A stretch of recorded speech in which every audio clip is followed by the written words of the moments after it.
Well, I was 23 when I came here, and I'm 81 now. So the first 23 years was enough to give me a good dose of what was going on there. Not only just from the experience, but also listening to my parents and observation, and then living through a lot of the things that I'm sure that you read about, especially with Dr. Martin Luther King. The segregated bus, the water fountains, the bathrooms, the eating places, everything you consider. There was a sign for white and black, white and black, white and black. So I went through that.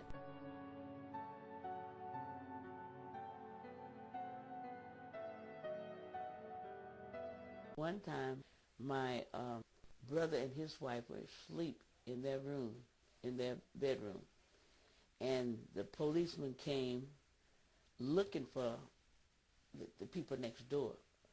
But you know, when you go to a house, you need to show a search warrant. You didn't show no search warrant.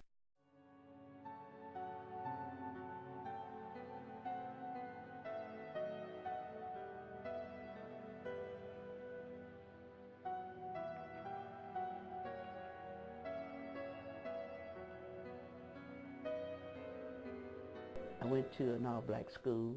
I had all-black teachers, principals, counselors. Everything in what we called in the school was wall-to-wall black, so there was no white people in my school.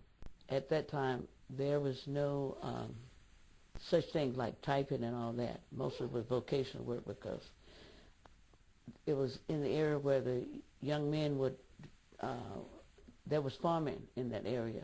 And of course the young men would do shop work, as we call it now, and the ladies would take home economics. We did have a music appreciation class, and we did have a band teacher and football,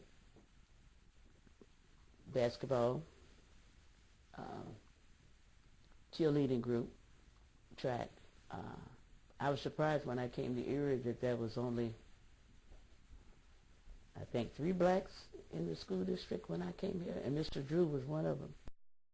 I was surprised because I had never, I thought all the schools should have had at least some black teachers, as many black students was here, but, and then the next thing I was surprised that they didn't know anything about black history. The only thing they knew about black people was slaves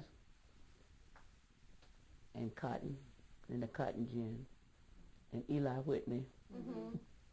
And to me that was a very big insult because I was taught, even in the black schools in the South, we had history. And of course I was in Mississippi, we had Mississippi history. And so we really studied a lot of the Mississippi history, but then we also had the other history of the world. And besides that, we had black history. So we had a lot of oral black history from our teachers, but we also had a lot of black history books. We had a black history song, and we would have to learn the words, recite them in the poems, just recite it just like you would say your ABCs. You'd have to learn every word. Our music teacher made sure that we did that. And we were told that wherever we go and you hear this song, you're supposed to always stand up out of respect to your song. And when I came here, and even a lot of people didn't have the opportunity, a lot of people from the South didn't have the opportunity I did, because a lot of them weren't able to go on to school. They were working in fields and things like that. But I was fortunate. My mother kept me in the school. So a lot of them didn't know it. And even a lot of the black churches, some of them didn't know it. Some of us did. But then when I went before the school board and asked them about, I talked about black history, they would look at me like, what are you talking about? And some people said even some of the blacks said there's no such thing as black national anthem. And I said, yes, it is. So I'd have to argue with them as well as I did a lot of the whites.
What actually brought me to Erie, one thing was my husband, it was the jobs.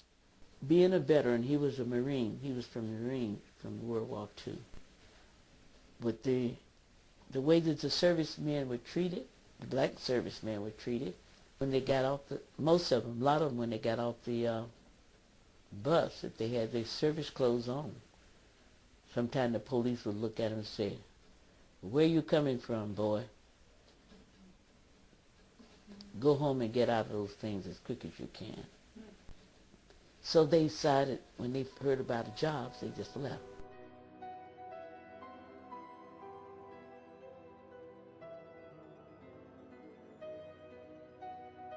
We needed black teachers.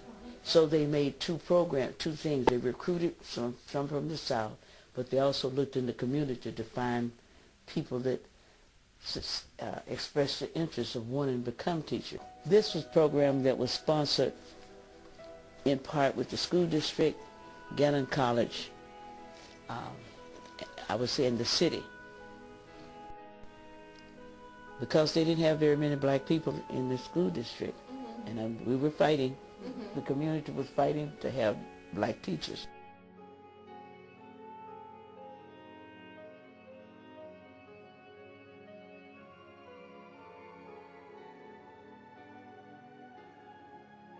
And I can talk like I don't know what I'm talking about, or act like I don't know what I'm talking about. And I said, "Well, I retired."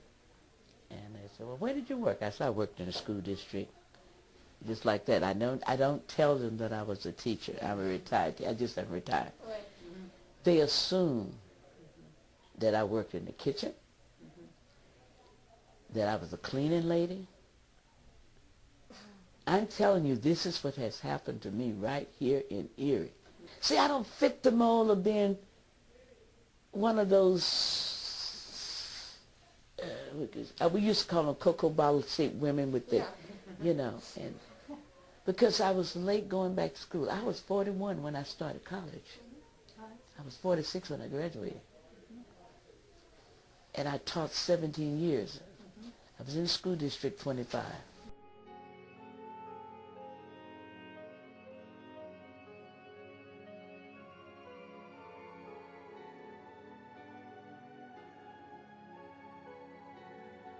It took a lot for me to, when I became a teacher up here, it took a lot for me to just kind of purge myself of a lot of things that I could have held on to.